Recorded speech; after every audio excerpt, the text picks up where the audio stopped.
नमस्कार रसिक मित्र हो.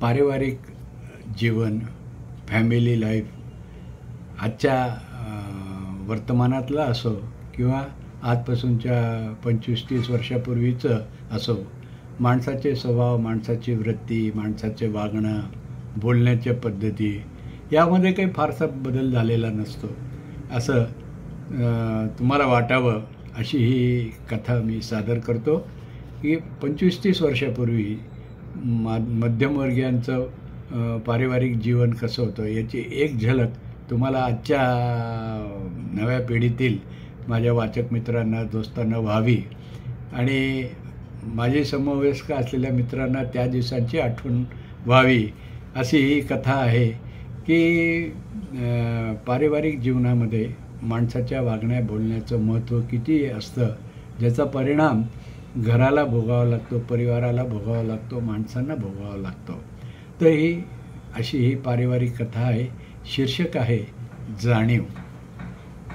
भांबवलेल्या मनाने दिलीप घराबाहेर पडला होता.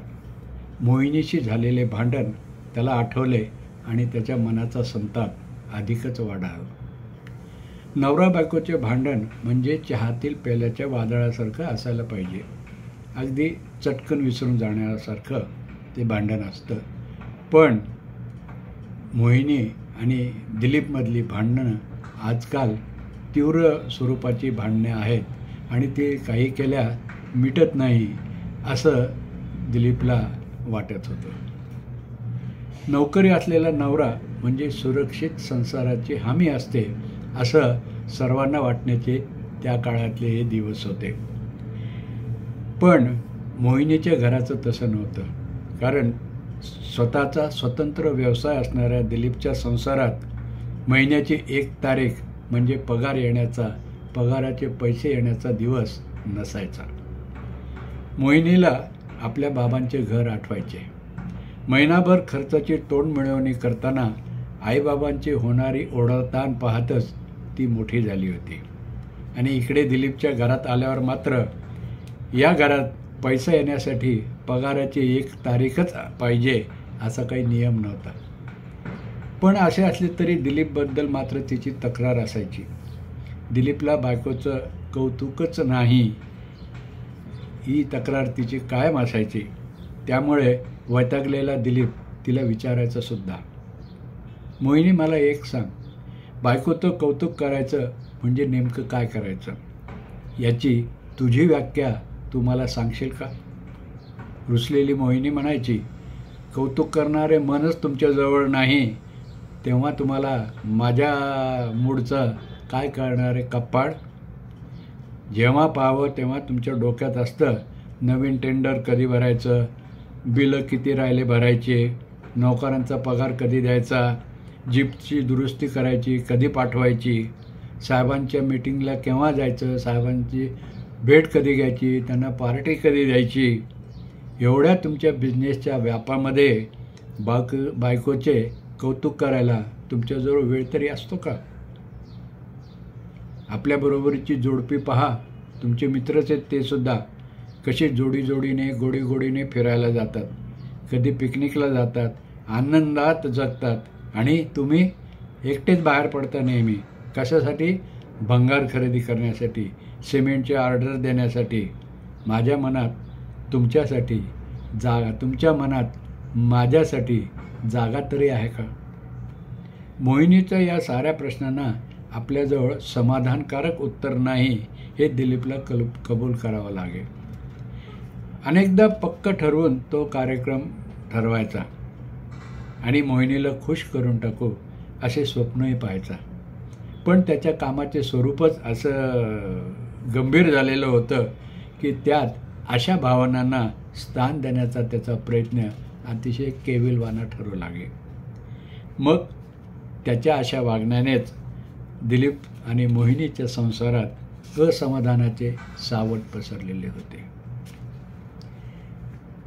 असं कंडिशन, गंभीर परिस्थिती असतानाच्या दिवसामध्ये दिलीप मोहिनीच्या आयुष्यात दिलीपच्या जुन्या मित्राचे प्रशांतचे आगमन झाले.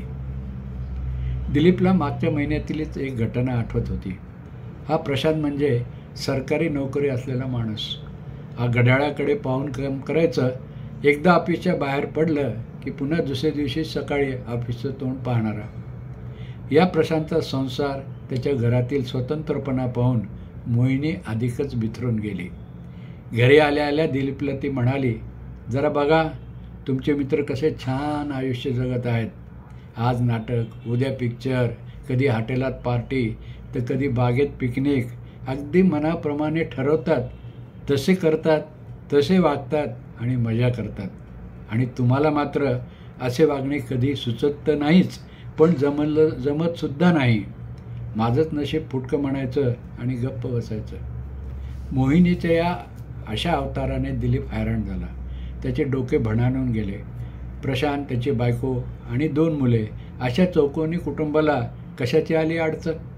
त्याची आपली बरोबरी कशी व्हावी? कारण दिलीपच्या घरात भरपूर माणसे होती. जॉईंट फॅमिली ज्याला म्हणू, एकत्र कुटुंब. जुन्या वळणाचा प्रभाव असलेल्या दिलीपच्या घराला नवेपणा मात्र अजिबात वर्ज्य नव्हता. त्यामुळे दिलीपच्या घरातही रंगीत TV होता, फ्रीज होतं, VCR होता, टेलिफोन होता, कूलर, या सगळ्या नव्या सुखसोयी उपलब्ध होत्या. घरात दिलीपचे आईवडील, मोठा भाऊ, वहिनी, त्यांची मुले अशी माणसे होती. त्यामुळे बंधन असले तरी माफक मोकळेपणा घरात होताच. पण असे असले तरी हे वातावरण जखडून टाकणारे आहे असं मोहिनीला वाटत असायचं. दिलीपला वाटायचं माणसाचे मन आणि त्याची तऱ्हा अगदी न्यारीच असते. हाताजवळ पाणवठा असला तरी त्याचे मन मात्र भुलते ते दूरवर दिसणाऱ्या मृगजळाला पाहूनच. आपली मोहिनी मुडी स्वभावाची आहे असं दिलीपला वाटायचं. आणि ही मुडी स्वभावाची व्यक्ती नेहमी स्वतःच्या मनासारखे व्हावे असा हट्टासच करत असते. त्यावेळी इतरांची मने दुखावली जातील याची पर्वाही अशी व्यक्ती करत नसते. घरात सर्वजण एकाच वेळी जेवणासाठी एकत्र जमायची तेव्हा कशाचीही निमित्ते होऊन मोहिनीचा मूड जळायचा. मग ती डोक्याला बाम लावून बेडरूममध्ये जाऊन झोपायची. तिच्या अशा वागण्याचे सुरुवातीला सगळ्यांना आश्चर्य वाटायचं, असं का वागते ही? पण तिचे नेहमीची सवय पाहून आश्चर्याची जागा आता नेहमीच तिचं असंच करते ती, असंच वागते ती, असं दुर्लक्ष करणाऱ्या शब्दांनी जागा घेऊन टाकली. दिलीपला वाटायचं आल्या गेल्याचे आपल्या घरात व्यवस्थित स्वागत व्हावं. पण घराची गृहिणीच जर थंड आवाजात आणि त्रयस्थपणे स्वागत करत असेल तर या घरात पुन्हा कशाला जायचं? दिलीपला वाटायचं मोहिनी फक्त स्वतःपुरता विचार करते. 4 चौघांचा आणि आपला विचार ती कधीच करत नसावी. दिलीपचा स्वतंत्र व्यवसाय म्हणजे पूर्ण असुरक्षितपणा आहे असं मोहिनी बोलूनसुद्धा दाखवायची. त्यावेळेला दिलीप म्हणायचा तिला, मोहिनी अगं माझ्या व्यवसायामुळे तर 4 जणांना नोकरी मिळालेली आहे, त्यांना मी पोटापाण्याला लावलं आहे. हे सगळे मला अन्नदाता म्हणतात, त्यांच्यासा ते सगळे मला खूप मान देतात.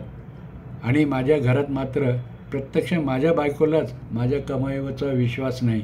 याला काय म्हणावं? दिलीपला वाटायचं मोहिनीने सुगृहीने व्हावे. नवरा आपल्यासाठी जगतो, त्याचे समाधान हेच आपले समाधान हे तिने समजून घ्यावं.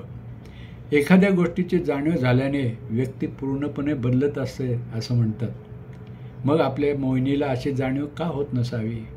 मोहिनीच्या हटवादीपणाच्या या जीवघेण्या वर्तुळात आपण किती दिवस भिरभिरणार आहोत कुणास ठाऊक.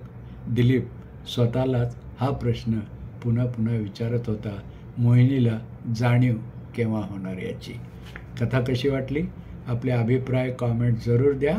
व्हिडिओला शेअर करा, मित्रमंडळींनाही फॉरवर्ड करा आणि चॅनलला आवर्जून आठवणीने सबस्क्राईब करा. सबस्क्राईब करायला पण सांगा. भेटूया नवीन एपिसोडमध्ये. स्वरशुभेच्छा, शब्द शुभेच्छा.